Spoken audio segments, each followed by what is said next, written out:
哲學家尼采初探，弗德里希尼采，上帝已死。一句響徹歷史嘅警句，令到世人留下深刻印象。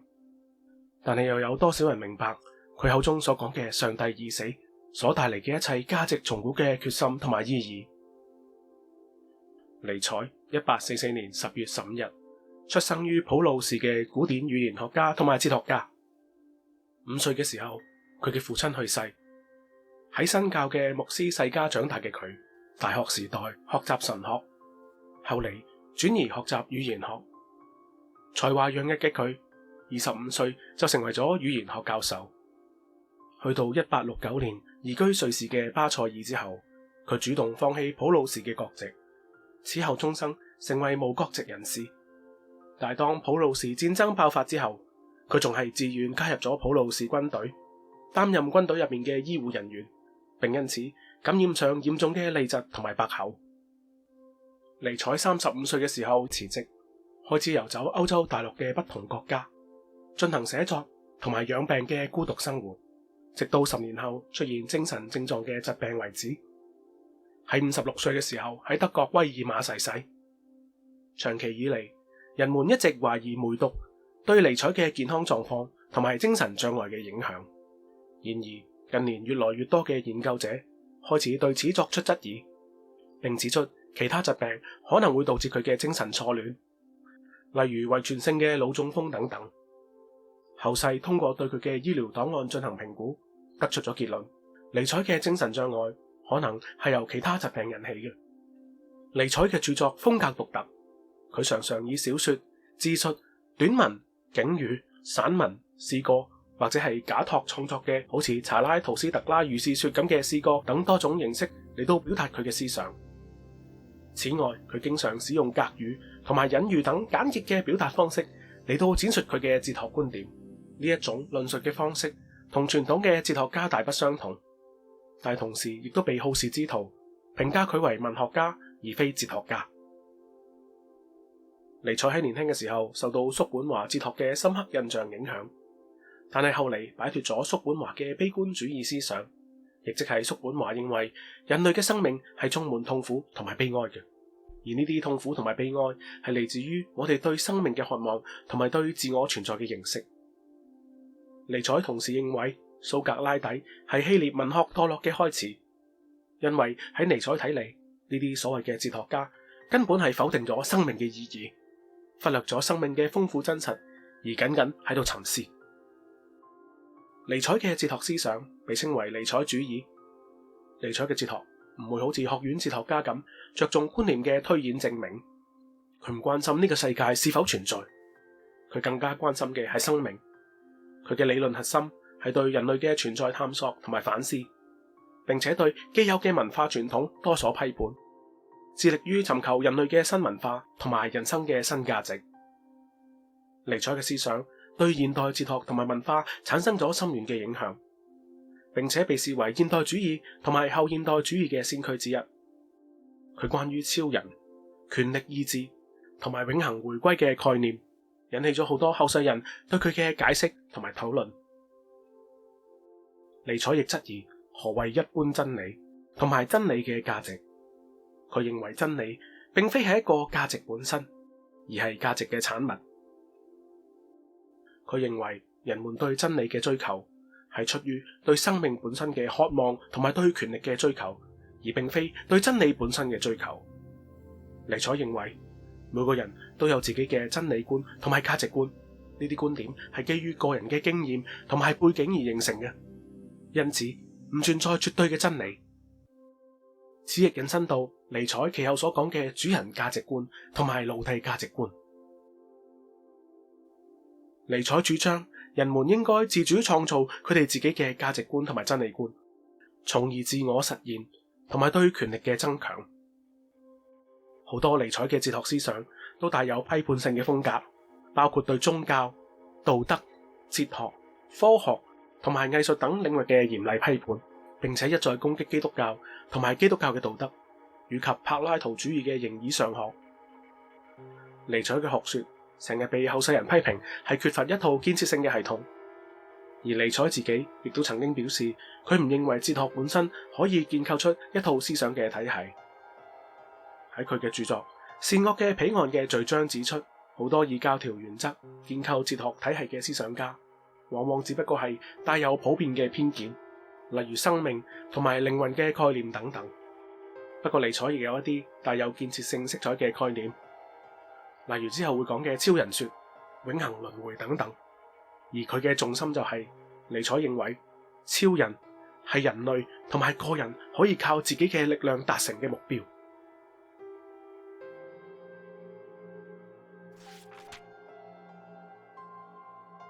尼采嘅哲學思想，一般嚟講，人們可以輕易咁睇出尼采提出嘅主要概念，但係呢啲概念背後嘅真正含義，以及呢啲概念嘅重要性同埋先後次序，其實係相當有爭議嘅。尼采嘅哲學思想包括以下幾個方向：第一，真理嘅價值以及主人道德與奴隸道德。尼采認為傳統嘅道德觀念主要係嚟自奴隸道德，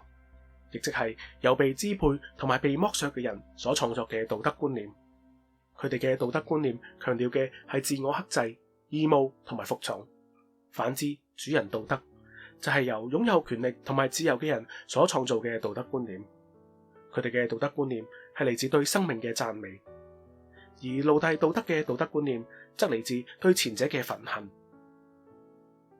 呢種區分方式直接指出好與壞同埋善與惡呢兩種道德標準嘅衝突。更重要嘅係，喺主人道德入面視為好嘅嘢，喺奴隸道德入面可能就會被視為惡。主人道德同埋奴隸道德係兩種對立嘅價值觀。主人道德主張自我實現、力量同埋優越性，強調個人嘅自由同埋獨立性，認為成功同埋權力係值得追求嘅目標。相對地，奴隸道德就強調平等、謙卑同埋無私，認為關懷他人同埋共同嘅利益係最重要嘅價值。所以喺主人道德入面被視為好嘅嘢，可能就喺奴隸道德入面被視為惡。例如喺主人道德入面，個人嘅權力同埋成功被視為重要嘅價值，因此領袖同埋強者獲得尊敬同埋認可。相對地，喺奴隸道德入面，呢種強調自我實現同埋權力嘅價值觀，可能就會被視為自私同埋冷酷。喺尼采嘅睇法入面，奴隸道德嘅主張同埋真理嘅價值所追求嘅係有矛盾嘅。佢認為傳統嘅道德觀念入邊認為真理係絕對嘅，應該係所有人都要遵從。不過呢種觀念其實係奴隸道德嘅產物。奴隸道德強調嘅係對權威同埋傳統嘅順從，而唔係自主嘅思考同埋創造。相對嚟講，主人道德就認為真理係主觀嘅，應該由其他人自主咁創造同埋追求。所以尼采主張人要超越傳統嘅道德觀念，自主咁創造自己嘅價值觀同埋真理觀。佢認為真理嘅追求應該係基於個人嘅意志同埋力量，而唔係遵從傳統、權威或者社會嘅指示。呢種自主咁創造嘅價值觀同埋真理觀，先可以真正咁幫助人自我實現同埋對自身權力嘅增長。第二，上帝已死。上帝已死係尼采最常被人誤解嘅名言。尼采嘅哲學之中，上帝已死並唔係字面上嘅意思，而係指上帝已經唔再係我哋生命意義嘅來源或者道德嘅準則。佢指出，現代人已經放棄咗傳統嘅宗教信仰，所以上帝已經死亡。因此，人類需要重新尋找自己嘅生存意義同埋價值，唔再依賴宗教嚟到指導自己嘅行為同埋判斷。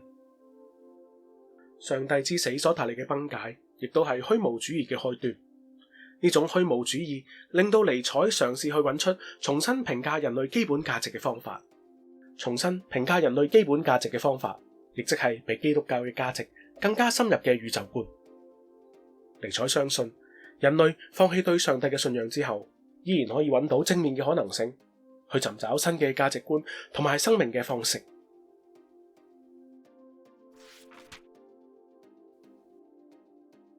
第三，永恆回歸，係指一種假定宇宙會不斷以完全相同嘅形式循環嘅觀念，而且呢種循環嘅次數係不可理解，亦都無法預測嘅。喺佢嘅著作《快樂嘅科學》入面，尼采做咗一個設想，佢假想一個魔鬼向我哋講，我哋嘅生命之中每一個細節都係會以同樣嘅形式同埋模樣，甚至次序，一次又一次咁不斷重複，令到你不斷再經歷，直到永遠。喺呢個思想實驗之中，尼采嘅目標係要我哋審視自己生命嘅價值，因為如果宇宙係永恆嘅循環，一切就會重複出現，人類就應該擁抱生命，珍視住每一刻，追求自身嘅完美同埋超越。第四，超人，人類應該超越自己，成為超人，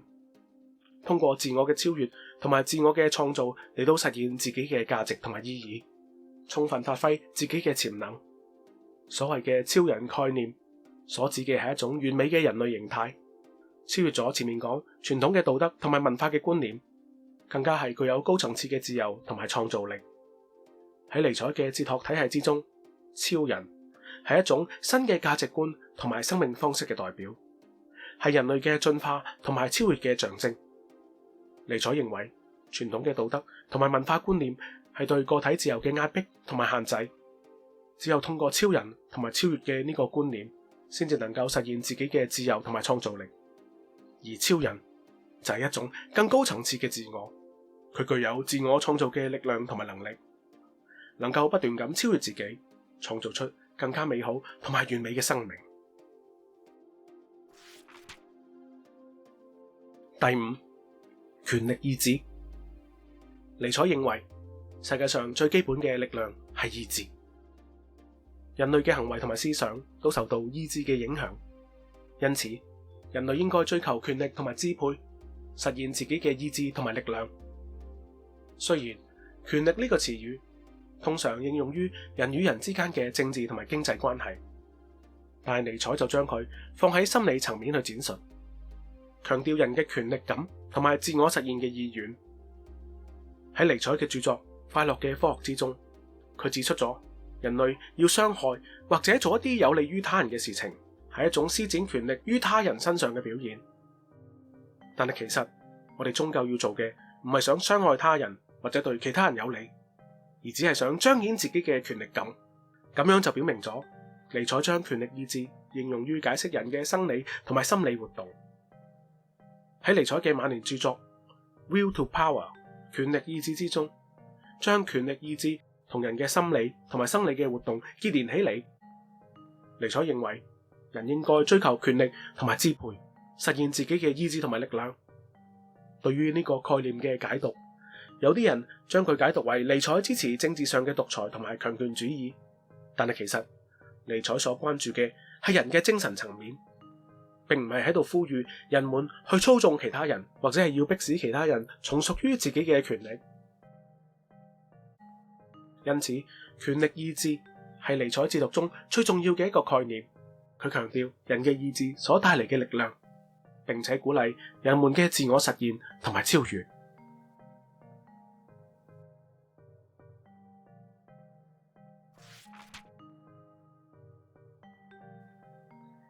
尼采對後世嘅影響。尼采對20世紀嘅哲學、文學同埋政治影響非常巨大。佢鼓勵人們打破傳統嘅限制，令到文化表達變得個性化、多元化同埋創新化，反對傳統嘅權威主義同埋等級制度，主張個體嘅自由同埋權力，對現代政治嘅民主化、自由化、反權威化等方面產生咗好深嘅影響。尼采批判傳統嘅宗教信仰同埋道德觀念，強調個體嘅自我實現同埋追求，對於現代宗教嘅多元化有住極大嘅影響。尼采嘅思想亦都對心理學產生咗影響，佢揭示咗人嘅動物本性同埋慾望對塑造人類行為扮演嘅角色。呢個對後世嘅心理學家好似弗洛伊德同埋榮格影響非常巨大。佢所提出嘅上帝已死，成為咗存在主義嘅中心論點。佢強調咗人類嘅存在同埋自我實現，反對傳統嘅道德同埋價值觀。佢嘅思想唔單止影響咗20世紀嘅存在主義哲學發展，亦都影響咗解構主義、後現代主義等等唔同嘅領域。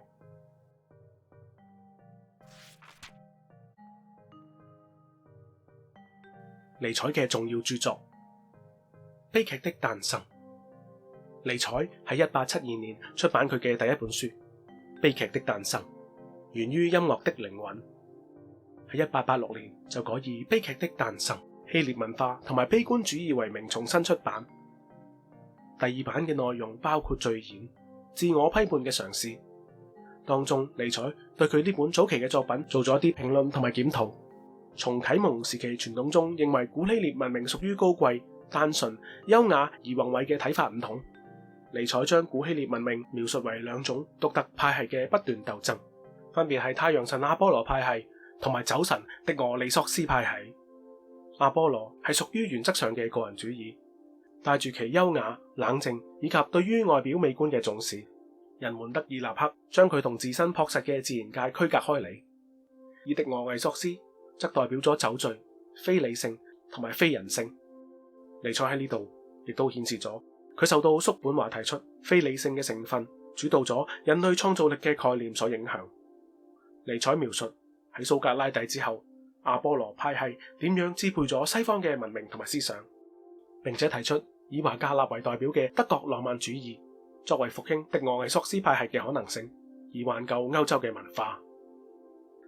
悲劇的誕生剛發表嘅時候，受到古典文學家們激烈嘅批評，而去到10年之後，尼采亦都對自己嘅呢本書抱持保留嘅態度，將其稱為一本難以忍受嘅書，寫得糟糕、沉悶、令人難耐同埋使人瘋狂。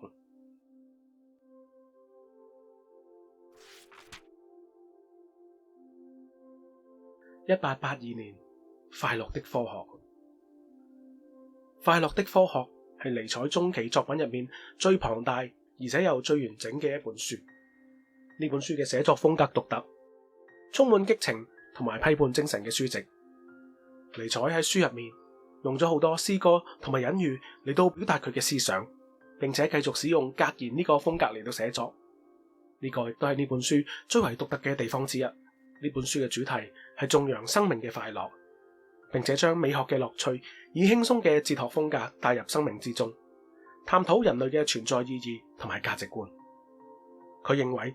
人類唔應該只追求快樂，而係應該追求更高嘅價值同埋意義。佢反對傳統嘅道德觀，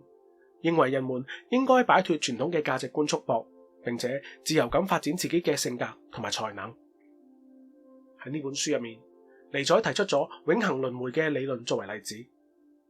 純粹係以一個人嘅生命去到衡量一個人應該要採取咩行動。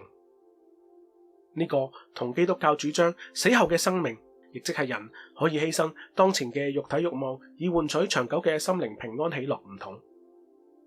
尼采仲首次提出咗上帝已死呢個觀念，認為現代社會已經超越咗傳統嘅宗教信仰，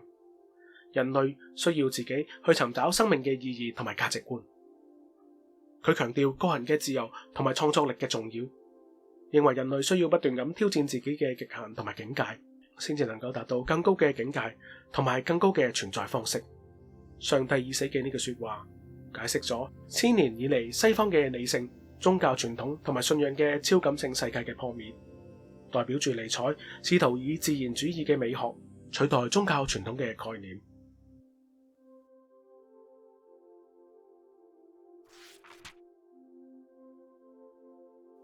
1883年，查拉圖斯特拉如是說。喺1883年至1885年間完成嘅《查拉圖斯特拉如是說》，一本寫給所有人及不寫給任何人的書。呢本書象徵尼采中期作品嘅終結同埋晚期作品嘅開端。《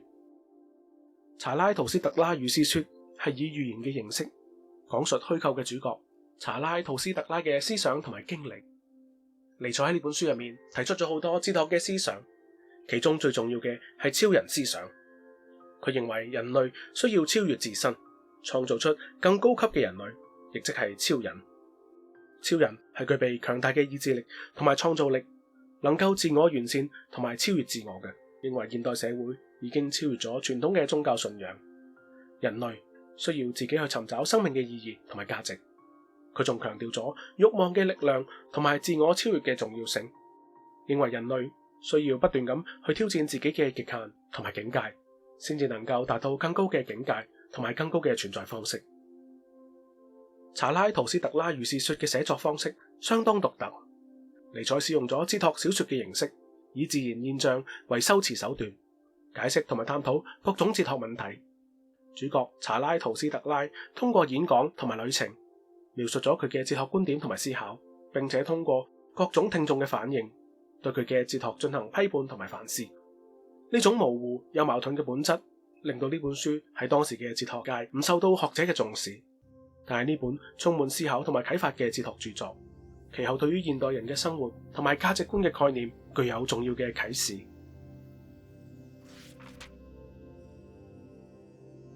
1886年，善惡的彼岸。喺尼采嘅晚期作品之中，1886年出版嘅《善惡的彼岸》，未來哲學的序曲，最接近佢中期嘅作品風格。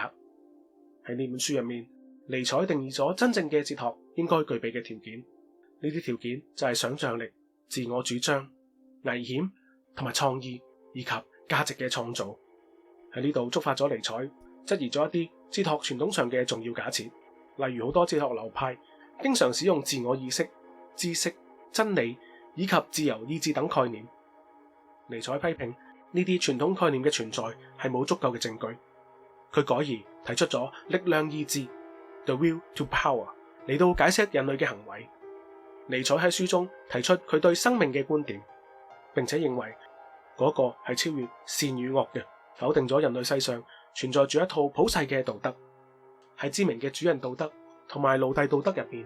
尼采重新評價稱霸西方哲學已久嘅人民主義傳統。佢主張即使係對於弱者施予支配、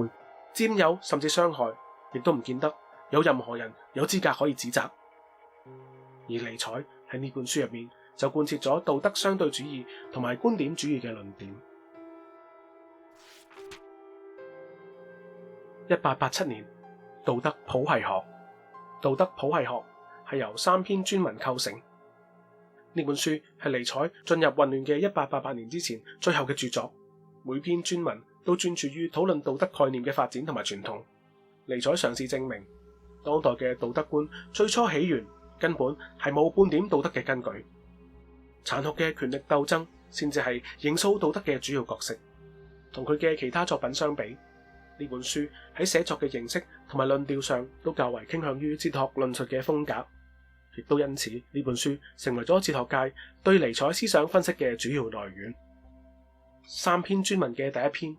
尼采將基督教嘅道德觀追溯到被佢稱之為奴隸藉由道德造反嘅時期。佢論述咗開初居於社會底層嘅成員對於嗰啲強大、富有而高雅嘅上層成員所抱住嘅怨恨。貴族成員們係以好同壞作為價值嘅區分標準，認為佢哋喺社會中所佔嘅優勢證明咗佢哋自身嘅優越，並且藐視嗰啲底層嘅成員。而奴隸就發現佢哋冇辦法面對自己被強者征服嘅事實，於是構思出一種想象嘅仇恨，將嗰啲強者描述為惡，並將佢哋自己描述為善，亦都因此建構出基督教嘅道德觀。佢哋相信無能而軟弱嘅成員先有資格住喺呢個地球之上。喺呢本書嘅第2篇專文之中，尼采就描述咗道德觀浮現前嘅社會景象。佢將呢個稱之為傳統嘅道德。喺呢個傳統嘅道德之前，以暴力傷害人嘅權利係嚟自於佢自身嘅能力，就有如動物咁樣，佢哋都有記憶同埋進行承諾嘅能力，而違背承諾者會遭致嘅懲罰就係被暴力傷害。亦都因此，依據尼采嘅說法，懲罰嘅傳統並唔係嚟自於任何嘅道德目標同埋理論。所謂壞嘅結果，亦都只係道德觀浮現前社會就已經存在嘅觀念。如果人唔再有自由四處遊蕩同埋進行掠劫，佢所帶有具暴力嘅動物本性就會轉移發洩喺自己身上。第3篇專文入面，尼采就討論基督教道德觀入面所呈現完美嘅禁欲者呢個概念。尼采主張埋藏喺呢個禁欲者概念之後嘅，只不過係一連串可笑而且又冇根據嘅迷信。即使喺現代嘅社會，呢啲迷信仍然企圖以新嘅秘密嘅形式重新腐敗人類。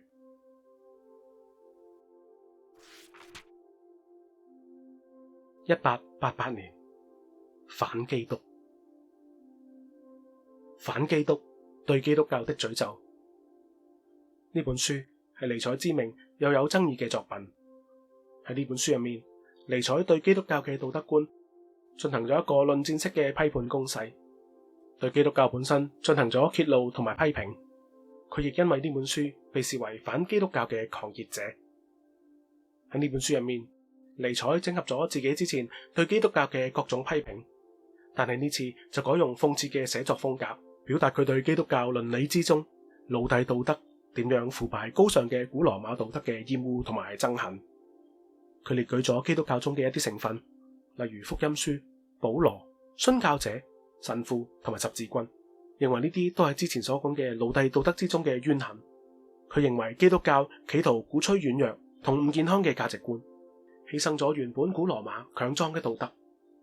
呢本書亦都因為咁而拋棄咗佢其他作品之中相對而言較為中立嘅分析風格，轉而採取全面嘅論戰風格批判。尼采更加提出咗一套反基督嘅道德，以改進未來，令到人們可以重新評價所有嘅價值觀。1888年，潮這個人。尼采喺1888年出版嘅《潮這個人》係一本風格獨特嘅自傳，有啲章節嘅名稱非常奇怪，例如我點解會咁有智慧，我點解咁聰明，我點解咁中意寫書等等。佢用呢種風格去描述自己嘅哲學思想同埋發展經歷。佢喺呢本自傳之中幾乎冇提過佢所講嘅哲學同埋文學分裂嘅理論，都冇提過哲學同個人特質、身體同埋心靈之間嘅衝突。佢試圖將自己嘅哲學思想同自己嘅外表聯繫上嚟，並且用非常謙虛、半開玩笑嘅方式或者自我吹捧嘅筆鋒去描述自己。佢呢本自傳之中宣稱自己擁有所有嘅美德，包括父親早逝同埋極差嘅視力。呢啲亦都證明咗佢嘅逆來順受。喺呢本書入面，佢簡單咁評論咗佢自己所有嘅作品。而最後一個章節叫做我點解係一個宿命。喺呢本書嘅結尾，尼采同讀者講，永恆輪迴同埋對所有價值觀嘅重新評價係佢哲學研究中嘅重心。